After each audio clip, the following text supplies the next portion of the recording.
Сіз каркаде туралы білдіңіз бе? Каркаде бұл өте пайдалы сусын.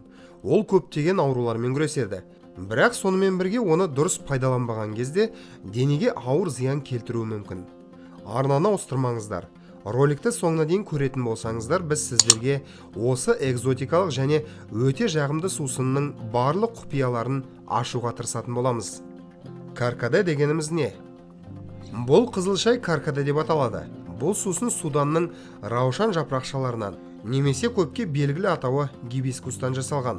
Халық арасында каркаде қызылшай, фараон сусыны, немесе Судан розасы аттарымен белгілі болған.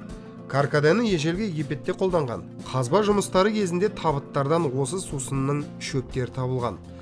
Сусынның қышқыл тәтті дәмі бар. Ал сусындарды дайындауға кептірген гүлдері жарамды болып келеді. Негізі оларды фарфор немесе шыны ыдыста дайындау керек.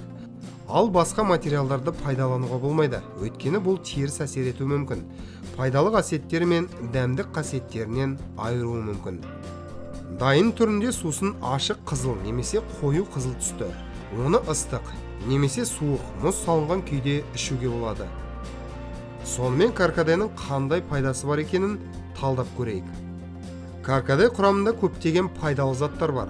Бета-каротин, флавоноидтар, антоцианиндер, пектиндер, В, А, С, ПП тобының барлық дәрумендері, калий, натрий, фосфор, темір, марганец, селен, магний және кальций. Дәрумендер мен минералдардың бай құрамына байланысты қызыл шай ең алдымен иммундық жүйені нығайтады. Ауыр металдардың тұздарын кетіреді. Антисептикалық. Өт айдағыш әсер етеді, сергітеді. Бірақ сонымен бірге шамадан тыс қозуды тудырмайды. Сондықтан сусынды ұйықтар алдында да ішуге болады.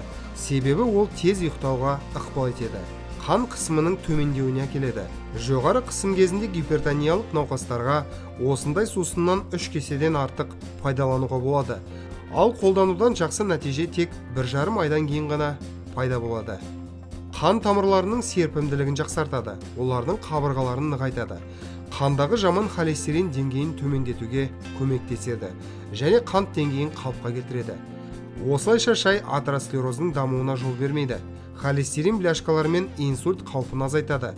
Сондай-ақ ол жүрек бұлшықетінің жұмысын қолдайды және оның тозуын азайтады. Сонымен бірге асқазан ішек жолына да пайдалы әсер етеді. Каркаде іш қатудың пайда болуына келмейді, керісінше шай іш жүргізетін әсерге ие және ішектерді нәзік түрде тазартады. Сонымен қатар күйдіргішті жоюға көмектеседі. Сусын асқазан сөлінің қышқылдығын арттырады және тағамды қорыту процесін тездетеді. Әрі ағзаның қоректік заттардың сіңіруін жақсартады. Бұл сонымен қатар қорытылмаған тамақ қалдықтарының шіріп кетуіне жол бермейді. Бауырдың денсаулығына да жағымды әсер етеді. Токсиндерді кетіретін ферменттердің мөлшерін көбейтеді және ағзаның зақымдануы мен семіздікке бейімдігін азайтады. Зәр айдағыш әсері бар. Ісінуден арылуға және бүйрек қысымын төмендетуге көмектеседі. Жүйке жүйесін тыныштандырады және мидың жұмысын белсендіреді. Осылайша есте сақтау қабілетін нығайтады және созылмалы шаршаудан арылуға жақсы көмектеседі. Деменция болған кезде де пайдалы болуы мүмкін. Сусынды нағыз жастық эликсирі деп те атауға болады. Өйткені құрамындағы антиоксиданттар қатерлі ісік қаупін азайтады. Әрі пектиннің арқасында қызыл шай ағзадан токсиндерді қауіпсіз түрде шығарады. Қартаю процестерін баяулатады. Сусын бауыр мен бүйректің тозуын азайтады. Стресске төзімдікті арттырады және денеде зиянды заттардың жиналуына жол бермейді. Нәтижесінде әжімдер мен ақ шаштың пайда болуын тежейді. Осылайша адам қартайған кезде де сергек және төзімді болып қалады. Сондай-ақ каркаде суық тиюден, тұмаудан және әртүрлі вирустардан қорғай алады. Ал лимон және аскорбин қышқылдары денеге қосымша күш береді. Егер сізге суық тиген болса, онда шай симптомды шешуге көмектеседі. Каркаденің құрамында антиоксиданттардың көп мөлшері бар.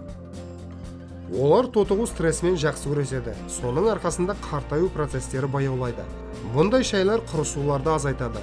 Сонымен қатар этеккір циклінің қалыпқа келуіне ықпал етеді. Метаболизмді жақсартады және менопауза белгілерін жеңілдетеді. Ол терінің, шаш пен тырнақтың күйіне пайдалы әсер етеді. Ал ауыр физикалық белсенділік кезінде қызыл шай күш береді және жүктемелерден тезірек қалпына келтіруге жақсы көмектеседі. Каркаданы қалай дұрыс дайындау керек? Сусынды суық немесе ыстық күйде де ішуге болады. Оны қайнатудың бірнеше әдісі бар. Біріншіден, бірнеше қасық каркаданы қайнаған сумен құйыңыз. Бірақ салқын емес. Су қайнағаннан кейін сіз 5-7 минут бойы күтуіңіз керек. Осылайша сусын дайын болады. Ал дәміне қарай табиғи бал қосуға болады. Екіншіден, жапырақтарды суық сумен құйып қайнатуға болады. Содан кейін отты азайтып, тағы бірнеше минут қайнатыңыз. Үшіншіден, суық су қолданыңыз, немесе қайнаған суды пайдаланыңыз. Тек жапырақтарды таза суық сумен құйып, түні бойы тұндырыңыз. Бұл түрінде қызыл сусын барлық пайдалы заттарды сақтайды және денеге көп пайда келеді. Сондай-ақ каркаданы басқа да пайдалы және хош иісті шөптермен бірге дайындауға болады. Мысалы, сусын жалбыз, лимон және цитрус қабығымен жақсы үйлеседі. Алайда жиі қолданған кезде тістердің эмаліне теріс әсер етуі мүмкіндігін ұмытпаңыздар. Каркаданың зиянымен қарсы көрсетілімдері. Барлық артықшылықтарына қарамастан қызыл шайдың бірнеше маңызды қарсы көрсетілімдері бар. Мұндай шай зиян тигізуі мүмкін, егер адамда аллергия болса, немесе компоненттеріне жеке төзбеушілік болған кезде. Сонымен бірге каркада зәр айдағыш әсерге де ие. Сондықтан холилитиаз немесе уролитиаздың өршуі кезінде сусыннан бас тарту керек. Сонымен қатар бұл шайды аш қарынға ішу ұсынылмайды. Өйткені оның құрамында қышқылдың көп мөлшері бар. Сол себепті бұл асқазанның қышқылдығы жоғары адамдарға қауіпті болып келеді. Сонымен қатар гастрит немесе асқазан жарасының өршуіне де әкелуі мүмкін. Мұндай қышқыл шаймен қан қысымы төмен адамдарға, сондай-ақ оны қалыпқа келтіру үшін дәрі-дәрмектерді қабылдау кезінде абай болу керек. Каркаданы кішкентай балаларға, әсіресе диатезға бейім балаларға, сондай-ақ жүктілік кезінде беруге болмайды. Өйткені сусын жатырдың жиырылуын тудыруы мүмкін. Гормоналды препараттарды қабылдайтын әйелдерге де сусын ұсынылмайды. Себебі бұл эстрогендердің мөлшерін арттырады. Ал ешқандай жанама әсерлер болмау үшін сусынды тек күнделікті нормадан аспайтын мөлшерде ғана тұтыну керек. Құрметті көрермендер, осымен бүгінгі шығарылым аяқталды. Роликті соңына дейін көргендерге, сондай-ақ арнаға тіркелгендерге ерекше алғыс білдіреміз. Бұл бейнені достарыңызбен және жақындарыңызбен бөлісіңіздер. Әрқашан ең пайдалы нәрселерден хабардар болу үшін арнамыздан алыстамаңыздар. Келесі кездескенше аман, сау болыңыздар.